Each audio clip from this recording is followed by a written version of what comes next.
Dans l'abbaye dans laquelle je vis, nous sommes une communauté entière de moines, sous la direction de l'abbé. Le centre de notre monastère est le cloître.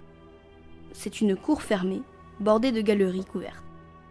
Les moines y prient ou lisent les saintes écritures, parfois pendant des heures.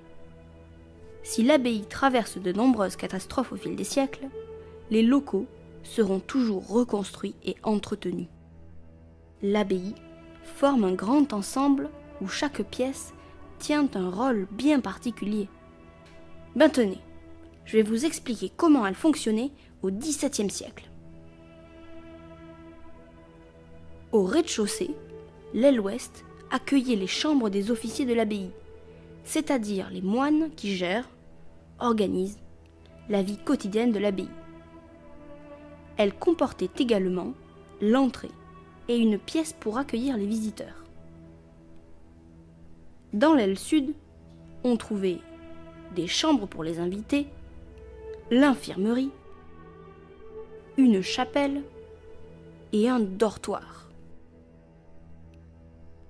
L'aile est comportait la sacristie, la salle capitulaire, la cuisine, et on avait même prévu d'y construire une prison.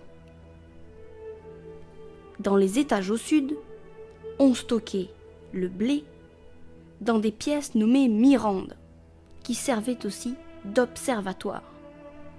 En 1700, on y construisit un grand dortoir. Voilà, nous avons fait le tour du monastère et toujours pas notre oiseau.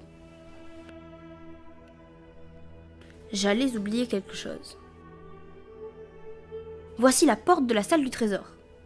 À l'intérieur, il y a un fac-similé du Beatus, le vrai étant conservé à la Bibliothèque nationale de France. On y trouve aussi des reliquaires. Il s'agit ici de grands coffrets dans lesquels on conserve des morceaux de cheveux, d'os ou de dents ayant appartenu à des saints. Ça peut vous paraître bizarre, mais à mon époque, ces objets étaient d'une valeur inestimable. Ne traînons pas dans la salle du trésor. Je n'ai pas le droit d'être là. Si quelqu'un me voit rôder dans les parages, je pourrais avoir des ennuis.